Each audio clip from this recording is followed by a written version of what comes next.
Kalau kau tidak taat konstitusi, jangan tinggal di Indonesia. Begitu kira-kira ucapan Pak Luhut Binsar Panjaitan kepada orang-orang yang minta Gibran Rakabuming Raka dicopot dari jabatannya. Astaga, emangnya negeri ini tuh punya nenek moyangnya siapa? Kok pejabat tinggi seenaknya nyuruh warga sendiri angkat kaki dari Indonesia hanya karena beda pendapat? Piye gini iki? Ucapan Pak Luhut yang mengusir pihak penggagas pemakzulan Gibran ini itu benar-benar bikin emak-emak kayak saya nih ya, itu geleng-geleng kepala loh. Iya, ini pejabat publik apa raja zaman feodal ya? Main usir rakyat yang kritik pemerintah seolah-olah negara ini milik pribadi. Hello Pak, kami semua ini juga warga Indonesia yang punya hak di negeri ini loh. Iya, dengan ucapan tadi itu loh, darah emak itu mangkel loh, mendidih loh. Siapa sih yang dimaksud Pak Luhut? Siapa ya? Ternyata yang minta Gibran dicopot itu sekumpulan purnawirawan jenderal TNI loh, bukan orang sembarangan. Bahkan mantan wakil presiden Tri Sutresno termasuk di dalamnya. Mereka ini senior yang terhormat, sudah berjuang untuk negeri ini. Masa para jenderal sepuh yang kritis demi bangsa malah disuruh pergi, diusir? Lah Pak Luhut itu tuduh mereka gak taat konstitusi dan memecah belah bangsa. Piye iki? Padahal justru ucapan Pak Luhut inilah yang bertolak belakang dengan semangat konstitusi. Orang-orang itu cuma pakai hak berpendapatnya loh yang dijamin undang-undang. Kok kritikan dianggap upaya memecah belah? Aneh bin ajaib. Sebagai emak-emak ya, saya berpihak pada mereka yang berani bersuara soal pemakzulan Gibran ini. Bukannya kenapa, mereka kan peduli aturan. Gibran jadi pejabat tinggi, jadi wapres di usia muda, anak presiden pula. Wajar loh kalau dicurigai ada nepotisme politik. Banyak yang merasa ada ketidakadilan atau pelanggaran konstitusi halus di sini. Makanya muncul wacana pemakzulan. Itu hak mereka untuk mengusulkan. Toh nanti ada mekanisme hukum dan demokrasinya juga tentunya. Toh harusnya pemerintah itu dengerin, bukan malah marah-marah. Ibaratnya loh ya, kalau ada warga teriak, itu aturannya salah. Ya didiskusikan, dicek, jangan malah ngomel suruh warga pergi dari negaranya sendiri. Wah, tobat nak ngene iki. Ucapan Pak Luhut tadi tuh loh, itu jelas menuai reaksi keras loh dari berbagai kalangan karena dianggap nggak pantas di negara demokrasi bilang seperti itu. Bukan cuma rakyat biasa loh, tokoh-tokoh nasional pun ikut semprot Pak Luhut. Mantan Menteri MS Kakban misalnya, beliau itu geram sama gaya arogan Pak Luhut. Pak MS Kakban itu nulis gini, opung LBP kurang baca Undang-Undang Dasar 45, kampungan kali ah. Masa menggagas makzulnya Gibran saja suruh usir orang dari Indonesia. Nah, makzul tenan to iki. Jan Pak Luhut dibilang kampungan karena nggak paham konstitusi dan nggak menghargai kebebasan berpendapat. Emak aja sampai tepuk jidat. Kok bisa ya pejabat sekelas beliau nggak ngerti pasal 28E Undang-Undang Dasar 45. Pasal itu jelas menjamin hak warga buat bersuara, berkumpul, berpendapat. Apa perlu ya emak kasih buku PPKN lagi?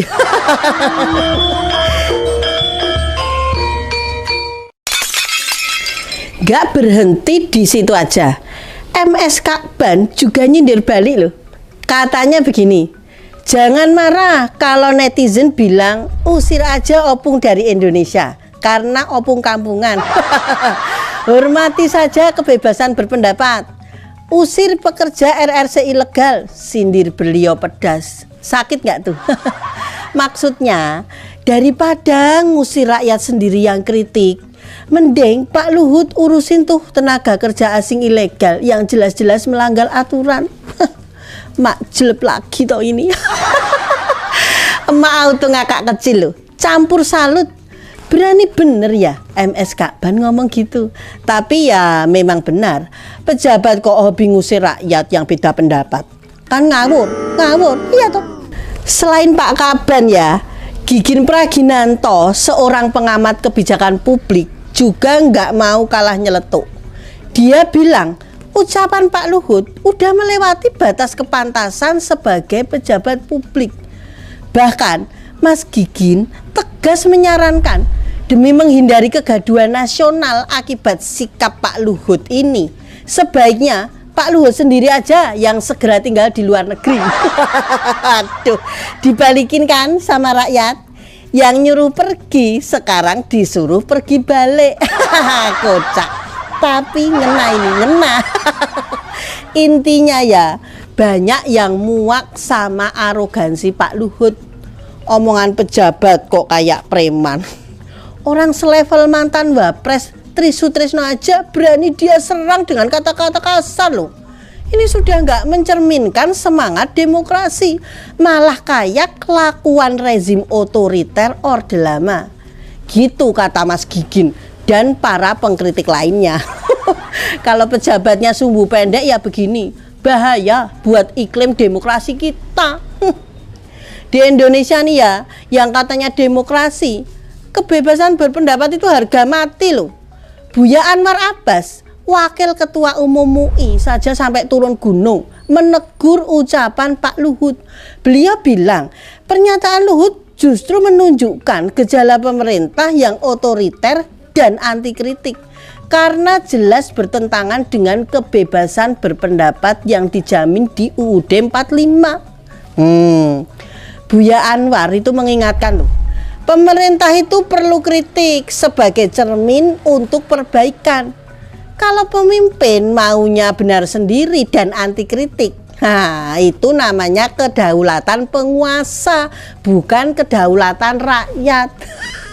Bahkan beliau itu dengan tegas nyeletuk, kalau masih main usir-usiran, yang harusnya diusir itu bukan pengkritik pemerintah, tapi Luhut sendiri. Piye jalek ngono kuwi ya. Nah, ini artinya apa? Artinya ucapan Pak Luhut udah keterlaluan dari kacamata tokoh agama sekalipun. Ini sangat melukai demokrasi loh.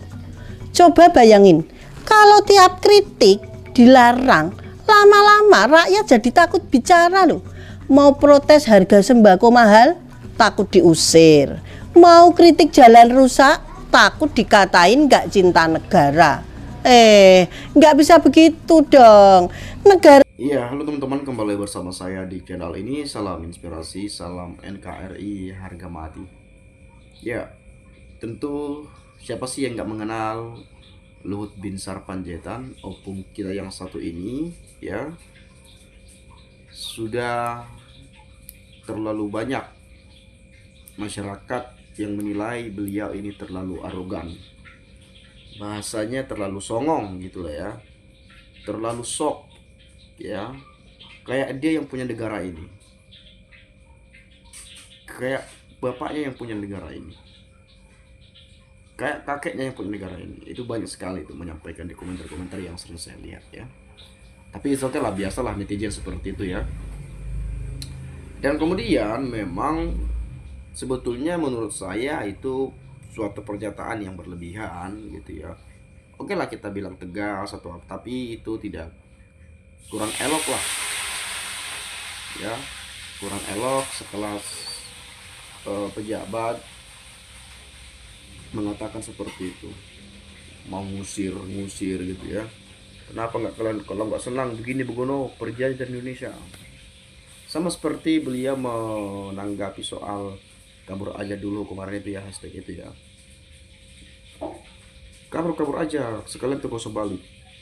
Lalu hashtag Indonesia gelap, beliau menyampaikan bukan Indonesia yang gelap tapi kau yang gelap, katanya gitu. Tapi mungkin itu hanya perkataan yang mungkin kita penggal tanpa kita melihat semua ucapannya, tapi ya menurut saya juga terlalu arogan lah ya. Nah kalau kita lihat di sini, Bu, hati-hati ngomong sama Pak Luhut itu. Tahu nggak yang mendirikan negara ini bapaknya? Nanti ibu diusir juga.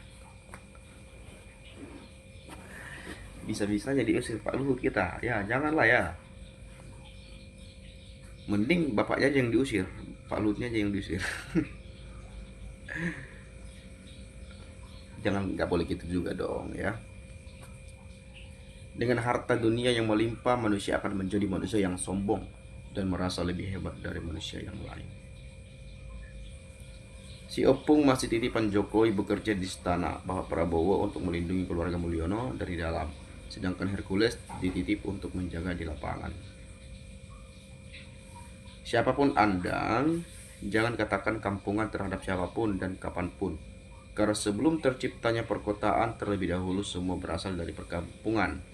Dengan menyebut kampungan sama halnya menghina dan merendahkan saudara-saudara kita, bahkan orang tua kita yang tinggal dan hidup di perkampungan. Cobalah berpikir dahulu sebelum berbicara, apalagi Anda sekelas pejabat negara. Jadi maksudnya kalau di kampungan kuda-kuda udah kayak gimana kali rupanya dia gitu ya. Ini juga dari kampung ini nggak senang lah seperti itu. Emang udah kayak mana kali rupanya kalau tinggal di kota gitu ya. Jangan mentang-mentang sekarang punya lalu ngomongnya sesuka hati tanpa memikirkan bagaimana perasaan orang lain. Ya. Emang kalau tinggal di kampung itu kenapa rupanya? Emang tanpa kampung Indonesia bisa makan apa? Beras-beras itu dari mana tuh? Kalau bukan dari kampung, dari perkebunan sana tuh, ya.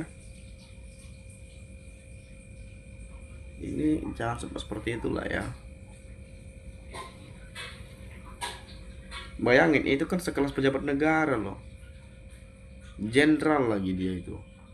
Sesama jenderal mengatakan kepada purnawirawan juga, beliau kan purnawirawan juga, ini juga purnawirawan, masa sesama purnawirawan berbicara seperti itu? Ini kan memberikan contoh yang tidak baik untuk kita anak-anak muda. Ya harusnya kan itu beliau itu kan sebagai contoh. Kalaupun mungkin berbeda pandangan, berbeda pendapat, tapi cara ngomongnya jangan terlalu berlebihan. Takut loh kita didengar anak-anak muda ya, jadi nanti ditiru seperti itu, kan nggak baik ya. Jadi lain kali ya harus hati-hatilah mengeluarkan pernyataan. Saya juga takut juga jangan-jangan nanti saya diusir. Oke lah teman-teman ya. Tapi kita jangan hanya melihat sekilas saja teman-teman ya. Barangkali kita juga harus dengar semua pidatonya, penyampaiannya ya. Sebetulnya itu ya hanya rasa kesal saja gitu loh. Jadi itu ya semacam bagaimana mungkin Opung itu menyampaikan bahwa memberikan keyakinan bahwa yang gelap itu bukan Indonesia, ada kecerahan, Indonesia tetap cerah. Mungkin yang gelap-gelap itu ya mereka-mereka yang nyinyir, mereka-mereka yang begini begono, mungkin itu yang dimaksud Opung Luhut gitu ya. Tapi ya kita juga bisa bilang Indonesia gelap hari ini gitu ya, apalagi kalau malam. Enggak juga ya, ada lampu ya, tapi enggak ke situ. Bagaimana kita melihat keresahan masyarakat soal PHK terjadi di mana-mana, lapangan kerja tidak ada tapi dikit gitu ya, nggak sesuai lah dengan jumlah penduduk Indonesia gitu ya. Dan kemudian pengangguran di mana-mana ya, harga-harga naik di pasaran, harga jual menurun di beberapa wilayah, belum lagi kelangkaan macam-macam. Jadi itu disatukanlah itu menjadi bertajuk Indonesia Gelap. Kalau disebut ke satu persatu kan terlalu banyak. Jadi dibuat hashtag lah untuk sebagai akumulasi dari kekhawatiran itu, dibuatlah Indonesia Gelap. Itulah mungkin kurang lebihnya ya. Apalagi yang ini, kalau nggak suka pergi aja dari Indonesia, Jadi kayak diusir bawa apanya gitu, bawaannya ya. Kemudian LBP sudah menjadi kacung setia dinasti Jokowi sehingga seniornya di TNI bersuara dan berpendapat serta mengusulkan dijamin undang-undang, bukan dugaan arogan mengusir keluarga dari Indonesia. Pak LBP yang kampungan nggak paham undang-undang. Secara nggak langsung kan seperti itu. Begitu arogannya, dia nggak ngerti bahwa pemilik kedaulatan itu rakyat. Rakyat ngerti nggak boleh, nggak nurut diusir, sementara asing Vimo Rowali berjuta-juta orang dilindungi. Gimana? Opung itu dari dulu sok pinter, sok kaya, sombong. Ajaran orang Islam bicara saja harus sopan santun pada orang tua. Opung yang mingat dari NKRI, jangan pensiunan jenderal suruh pergi. Opung sombong ya. Jadi ya itu tadi ya, jangan terlalu berlebihan juga gitu ya. Padahal itu kan bisa kita katakan Pak Trisno itu kan senior beliau tuh kalau apa gitu ya. Harusnya sih seperti itu. Seperti Pak Prabowo ke Pak Luhut ya seniornya atau apa nah abang-abangannya lah gitu lah pokoknya ya. Mungkin itu saja lah teman-teman. Jadi lain kali memang kita harus menyadari bahwa kedaulatan tertinggi itu adalah di tangan rakyat. Hukum tertinggi adalah di tangan rakyat. Kalau berani mengusir rakyat, dia yang kita usir. Kurang lebih seperti itulah ya. Itu saja, terima kasih, salam dan sampai jumpa.